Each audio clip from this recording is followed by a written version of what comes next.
Mummy papa मुझे माफ़ करना, मैं आपकी उम्मीदों पर खरा नहीं उतरा हूँ। बच्चों, क्लास लेने जा रहा था और एक अखबार की हेडिंग ने थोड़ा भाव विभोर कर दिया और इस वीडियो को बनाने के लिए मजबूर कर दिया। तो बहुत ही मन दुखी होता है जब कोई ऐसी खबर हम लोग पढ़ते हैं। खबर है, मम्मी पापा माफ़ करना, दरोगा परीक्षा में पास नहीं हो पाऊंगा। अभी यूपीएसआई का एग्ज़ाम हुआ है, आप सबको मालूम है, और उस परीक्षा को दिया है एक नाम है प्रियांकुल, बांदा का छात्र है और वो एक किराए का कमरा लेकर पिछले 2 साल से यूपी दरोगा की तैयारी में लगा हुआ था। उसका भाई भी यूपी कांस्टेबल की नौकरी कर रहा है और उसने अपने आप को फांसी के फंदे से लटका लिया जब उसका एग्जाम अच्छा नहीं हुआ था, और साथ में सुसाइड नोट लिखा कि मैं अपनी मौत का स्वयं जिम्मेदार हूं। मम्मी पापा मुझे माफ करना, मैं आपकी उम्मीदों पर खरा नहीं उतरा हूं। परीक्षा पास न होने पर लोग क्या कहेंगे। दरोगा भर्ती परीक्षा में पास नहीं हो पाऊंगा। लोगों का मुझ पर बहुत विश्वास था लेकिन मैं उस पर खरा नहीं उतर सका। तो ये कितने मुश्किल रहे होंगे किसी के लिए भी शब्द लिखना, लेकिन मेरी उन बच्चों से भी अपील है और उन माता पिताओं से भी कि जो अपने बच्चों से एक जरूरत से ज्यादा अगर उम्मीद लगाते हैं तो शायद बच्चे ऐसा कदम ले जाते होंगे।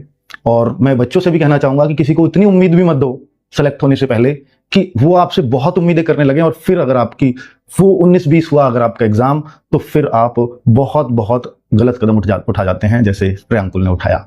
तो बच्चों, मैं आपको यहां कहना चाहता हूं कि देखिए, परीक्षाएं सब कुछ नहीं है।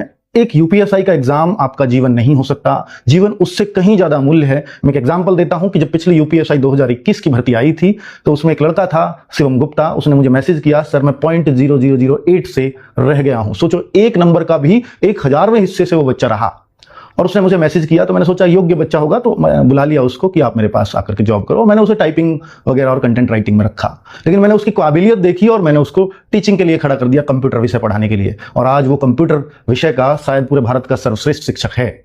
और इस बार भी उसकी यूपीएसआई में एज थी, फॉर्म भर सकता था, लेकिन उसने फॉर्म ही नहीं भरा। सोचिए कि जिस नौकरी को वो अपने जीवन की सब कुछ मान रहा था और वो भी ऐसा ही कदम उठाने की मुझसे बात कर रहा था, तो मैंने उसको बुलाया। और अब 2-3 साल बाद ही ऐसा हो गया कि वो फॉर्म तक नहीं भर रहा। तो उसको लगा कि शायद मेरा यूपीएसआई में भर्ती हो जाता तो मैं जो आज हूं वो कभी नहीं बन पाता। तो हो सकता है ईश्वर ने आपके लिए बहुत कुछ अच्छा सोचा हो। सब कुछ यूपीएसआई की नौकरी नहीं है, नहीं होता है एग्जाम अच्छा, तो ईश्वर ने बहुत अच्छे रास्ते आपके लिए खोले होंगे। और ऐसे केवल एक शिवम गुप्ता नहीं है, बहुत सारे शिवम गुप्ता होंगे जिन्होंने इस बार यूपीएसआई का फॉर्म भी नहीं भरा होगा, क्योंकि वो अच्छी जगह सेटल हो गए होंगे ऑलरेडी।